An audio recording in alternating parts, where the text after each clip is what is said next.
I meet this cute Asian girl at college. We immediately hit it off, go on a date, go on another date, and next thing you know, she's dominating me in my bedroom.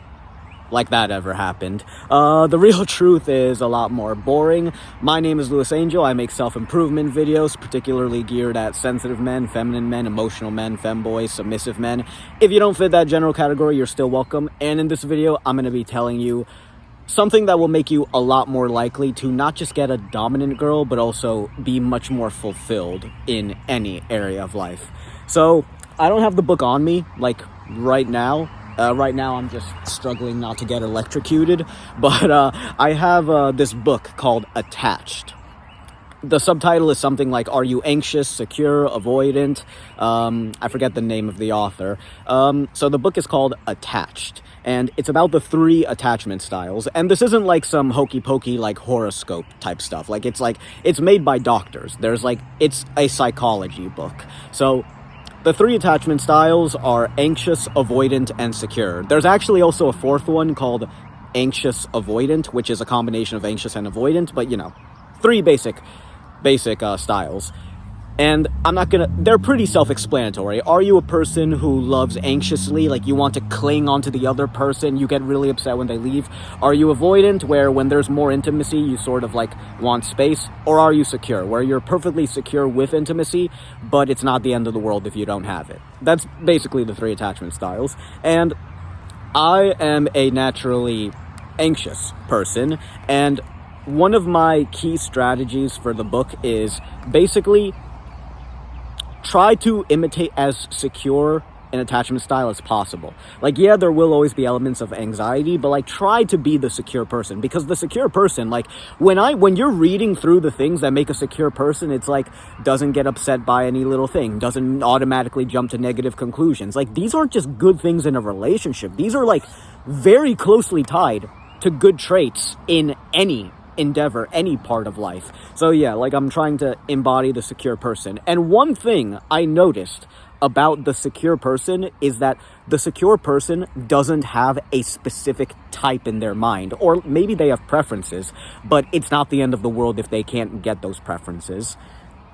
And I was thinking, like, if that's what we're demanding from girls, that like they be open to submissive guys, shouldn't we also embody that first by being open to more submissive girls? Now, hear me out. So, I knew this girl one time. She was really, really dominant, like really into femdom. Like, don't get me wrong, like she had her, like, okay, so what I was gonna say is she spoke about it constantly. Now, don't get me wrong, she had her life together. I know when I say that someone speaks about BDSM constantly, it gives the impression that they don't have their life together and that they're kind of a mess, but trust me, like, she had a good paying job, she's social all the time, she's very productive, she's very no nonsense, she has her life together. It just so happens that femdom is a huge, huge hobby of hers that she's very passionate about. So anyways, she spoke about it a lot. And she told me at one point that, like, she would be fine if her future husband wasn't into femdom. And I was very taken aback by that. I was like, but you're very, very into it. And she's like, well, yeah, it's something I'm very passionate about and is a huge part of my identity. And naturally, I would hope that my husband would be a submissive man, or at least be open to it. But it's not the end of the world if my man is more typical. I could even probably date a dominant man and like just deal with it and learn with it. There would be certain boundaries I would never cross, but I could learn to be okay with it. And another thing that surprised me was she liked me for like how short I was, how younger than her I was, and that I was like Hispanic. It was like exotic to her. She likes other ethnicities rather than her own. She's white.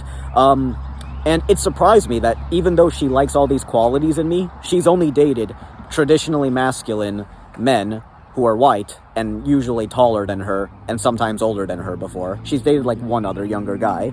And she told me that's just what I've always had access to. But like, yeah, just because my type is like other ethnicities doesn't mean I'm gonna close myself off to whatever's available.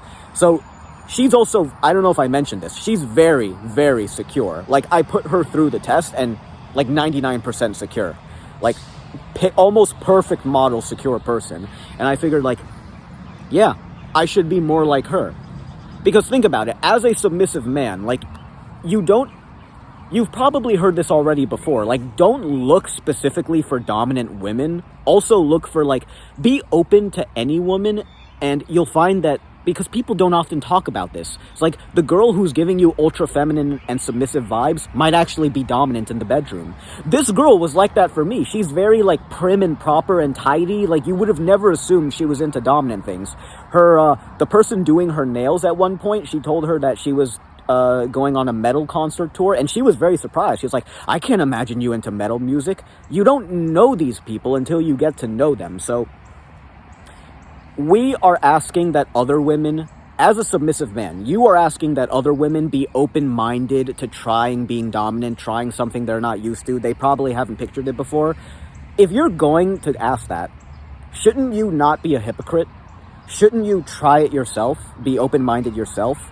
So the next time you go on a date with a girl or see a girl who, like, you have chemistry with, but you think she's a bit boring, or you think, like, she's probably not dominant, like, keep going on dates with her. Go deeper and deeper with her. Ask her more questions about her life. Learn about her dreams, her failures, her fears. Be intimate with her and see if it can go somewhere. See if she might be open to being dominant slowly and slowly. Not, like, scaring her with it all outright by showing it to her all at once. And one of two things will happen. One, you will be pleasantly surprised. It will turn out that, like, yeah, she can actually be pretty dominant. Maybe not everything you want, but, like, she can do most of it. Or two, you'll find out, oh wow, she's fine. Like, yeah, I would like if she were dominant, but I love her. Like, I'm fine with just this. Like, maybe she could consent to me seeing a dominatrix. Maybe, like, I can just be fine with this forever. Like, love is much more than sex. So either one, you will be pleasantly surprised and she will be into domination, at least to some degree. Two, you will find you don't need it much to begin with. Or three is the worst case scenario, which is still bad. You get confirmation that you absolutely need a dominant girl, but at least now you have evidence of that. As opposed to before, where you've never dated anyone, or you've never dated any submissive girl, and you were like, oh, no, I need a dominant girl, even though you've never tried a submissive girl.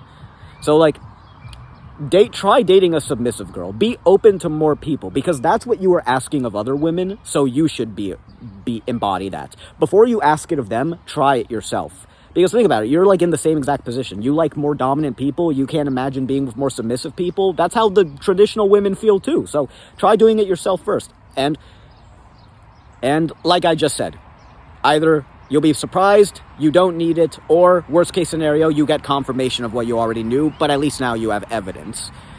That's all for today's video, and I hope to see you around soon. Have a good day.